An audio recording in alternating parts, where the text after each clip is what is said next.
Le 8 avril prochain, il y aura éclipse totale de soleil. Je n'y connais rien. On va s'informer avec quelqu'un qui peut nous en parler. Philippe Moussette, il est président du club d'astronomie Vega de Cap-Rouge. Bonjour, Monsieur Moussette. Bonjour. J'aimerais que vous m'expliquiez qu'est-ce que c'est une éclipse totale de soleil exactement. En fait, une éclipse, c'est tout simplement la Lune qui va cacher soit partiellement, soit totalement le Soleil. Dans le cas du 8 avril 2024, dans une mince bande au sud du Québec, nous allons avoir une éclipse totale de Soleil. Ce n'est pas arrivé depuis 1972. Dans ce temps-là, c'était dans la région de Sept-Îles, Cap-Chat, etc. Donc, il y avait eu une éclipse solaire totale. Et ça n'arrivera pas avant 2106, avant d'avoir une éclipse solaire totale. Cependant, pour les gens d'ici, de Québec, de la Côte-de-Beaupré, bien, il va falloir descendre un petit peu plus bas pour avoir l'éclipse solaire totale au niveau là, de Saint-Georges, exemple, Sherbrooke, etc., là, les villes du sud du Québec. Oui, parce qu'on a beaucoup entendu parler dans les médias du danger, justement, de l'éclipse totale, mais le danger ne sera pas aussi élevé là, pour Côte-de-Beaupré, Montmagny, Côte-du-Sud. C'est vraiment... En fait, c'est le contraire. C'est le contraire. Une éclipse solaire partielle, c'est là où c'est dangereux de regarder le soleil. L'éclipse solaire partielle, dans les phases partielles, il nous faut soit la fameuse boîte à chaussures par projection, ou soit les fameuses lunettes d'éclipse. En passant, je vois toutes sortes de choses passer sur Internet disant bon, est-ce que les lunettes soleil c'est permis? Est-ce que le sac de chips peut marcher? Est-ce que des négatifs ça peut marcher? Etc. Les seules protections qui sont possibles pour vous protéger, c'est les lunettes d'éclipse. Ça, vous en avez en vente au magasin Le Naturaliste à Place Sainte-Foy. Dépêchez-vous puisque il y en a, le stock diminue. Et évidemment, là, prenez-vous pas 2 jours avant l'éclipse pour vous trouver une paire de lunettes. Il n'y en aura plus. Je vous le mentionne immédiatement. Les lunettes d'éclipse, donc les lunettes qui sont en carton argenté, et il faut effectivement qu'ils respectent une norme aussi là, ISO. Donc évidemment là, ça aussi là, c'est très important. Ou bien le verre de soudeur 14. Qui est aussi correct pour regarder l'éclipse. Donc, si vous avez un casque de soudeur 14, ben vous pouvez regarder l'éclipse avec ça aussi, mais c'est plus rare, évidemment.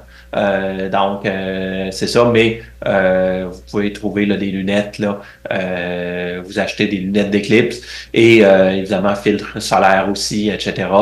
Donc, pour photographier et pour observer cette éclipse-là. Cependant, pourquoi je dis que l'éclipse totale n'est pas dangereuse, c'est parce que tous les rayons du soleil sont bloqués par la Lune.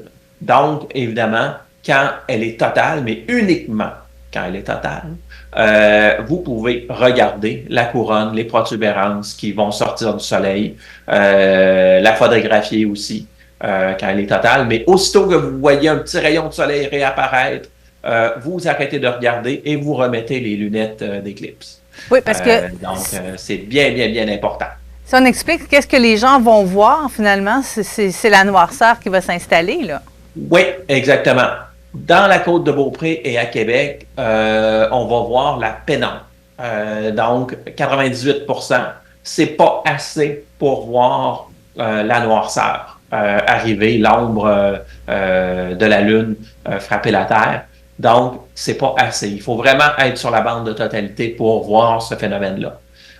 Cependant, on va voir la pénombre, donc on va voir de la luminosité baisser, mais je vous le dis immédiatement, 98%, on le sait. J'ai fait un vidéo là-dessus. Moi, j'ai été en 2017 à Gallatin, au Tennessee, pour l'éclipse solaire totale. Et évidemment, 30 secondes avant la totalité, c'est encore clair. C'était la pénombre, mais c'est encore clair. Et immédiatement, quand les derniers rayons du soleil sont cachés, Là, c'est là qu'on voit la noirceur s'installer immédiatement. C'est instantané et ça surprend. Et là, on voit la couronne, on voit l'effet là, du soleil. Donc, c'est vraiment un moment exceptionnel. Et si, exemple, on va à Saint-Georges, 2 minutes 30 de totalité. Si on va dans le bout du lac Mégantic, c'est 3 minutes 30 de totalité.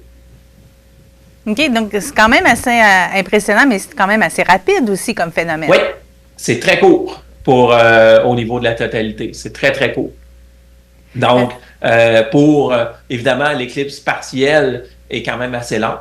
On parle de 14h15 à peu près à 16h30 pour toutes les phases. Mais la totalité, c'est très court parce que, évidemment, la Lune, elle va quand même assez rapidement. Et pourquoi, des fois, on a des éclipses annulaires, comme le 14 octobre 2023? C'est parce que la Lune, elle n'a pas le même orbite, elle a une orbite elliptique autour de la Terre. Donc, des fois, elle est plus proche, des fois, elle est plus loin. Donc, des fois, ça fait en sorte que le Soleil n'est pas caché complètement. Donc, on a des éclipses annulaires aussi, l'anneau de feu. Donc, c'est ce que j'ai vu aussi le 14 octobre dernier aux États-Unis, là, dans l'Utah. Donc, si j'ai bien compris, vous ne serez pas au Québec pendant cette éclipse-là?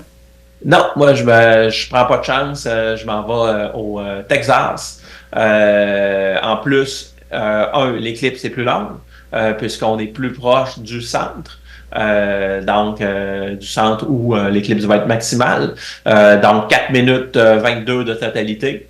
Après ça, il va faire plus chaud aussi. Et, point majeur, il y a plus de chances de beau temps. Donc, ça, c'est à ne pas négliger. Alors, pour ceux et celles qui veulent suivre, premièrement, si vous voulez plus d'informations, il y a un bon vidéo explicatif sur l'éclipse d'une vingtaine de minutes fait par Philippe Mousset plutôt sur sa chaîne YouTube, mais également, vous allez nous offrir de vos photos, justement, du Texas, là. Oui, exactement. Et ça va être assez exceptionnel, là. En tout cas, il va y avoir beaucoup de... espérons qu'effectivement, on va avoir le beau temps espéré, mais en principe, on devrait être correct parce que, bon, on parle à peu près 80% de chance. Ici, pour le Québec, on parle à peu près 20% de chance. Donc, on inverse les chances. Puis aussi, évidemment, c'est sûr que j'ai publié effectivement cette vidéo-là sur ma chaîne YouTube et sur également mon profil Facebook. Donc, vous pouvez voir cette vidéo-là. Et j'ai publié aussi sur mon Facebook une explication, évidemment, de l'éclipse et aussi quelques conseils, évidemment, pour l'observer. Alors, si j'ai bien compris, on ne s'improvise pas nécessairement le photographe d'éclipse. Non, pas vraiment. C'est quand même assez difficile. Pour les phases partielles, je vous dirais que c'est les mêmes réglages habituellement quand on a un bon filtre solaire, donc un filtre solaire spécialisé. Les filtres solaires spécialisés peuvent valoir indépendamment de la grosseur de votre embouchure, de votre télescope ou votre objectif photo, ça vaut entre 30 et 70 $ à peu près pour avoir un bon filtre solaire. Donc, c'est pas très dispendieux. Mais là, dépêchez-vous parce qu'il y en a de moins en moins. Donc, si jamais vous voulez faire des photos d'éclipse, ça vous prend ça pour faire les phases partielles. Pour faire la phase totale, ça ne vous prend pas de filtre. Vous pouvez la photographier sans problème. Mais attention, dès que les petits morceaux du soleil réapparaissent, vous tassez votre appareil de là.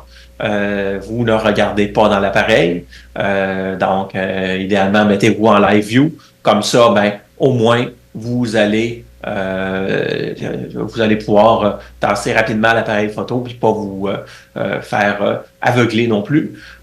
Évidemment, pour faire de la photo d'éclipse, il faut y aller selon certains réglages parce que, premièrement, vous mettez en manuel. Deuxièmement, c'est pas la même temps de pause pour aller chercher les protubérances versus la couronne.